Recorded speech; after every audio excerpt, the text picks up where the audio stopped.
شو؟ هذا الزبال الجديد تبع حارتنا؟ ايه هذا هو شو اسمه؟ ابو قاعود. ايوه بس مبين عليه هيئة الجدبة بيخضوا علاته. شو نحن بدنا نصاهروا؟ المهم ينظف الحارة من تمساكي. مزبوط. الحمد لله على السلامة يا عمي. على السلامة يا مفتوح. الحمد لله على السلامة يا عمي. هو شو بقيمة البلدية متحننة علينا وبعتت لنا زبالة جديد؟ ايه يا اهلين وسهلين. من هالي شو اسمك يا عمي؟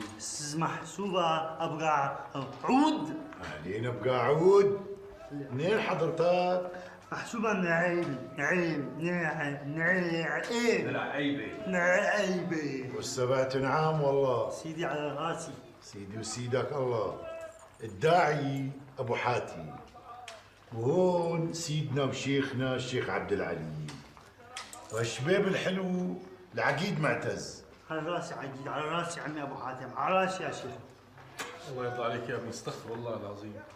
دخلان، البلدية اللي جابتك لعند منا شغلتك قبل المرة بحارة من حارات الشام؟ يعني قصدي انت كنست بشي حارة من حارات الشام قبل ما تجي لعند منا لهون؟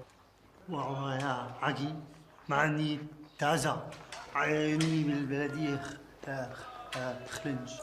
شوف عمي، طالما انت رح تشتغل هون عنا بالحارة، اهلا وسهلا فيك و100 مرحبا. صدر الحارة لك، بس هي الحارة نظافتها وقطافتها صارت مطلوبة منك، لأنك بدك تاكل من قفاها الخبز، وبدك تحافظ على أسرارها وعلى سمعتها، وعرض الحارة صار عرضها، ونحن كمان نعرف اللي علينا وما منقصر. خبزاتك وخضرتك وفاكيتك وكسوتك بالصيف وبالشتاء، انت وعيالك واولادك علينا. الله يخلينا يا عمي أبو حاتم. يا حريق أنا مالي بالجوي.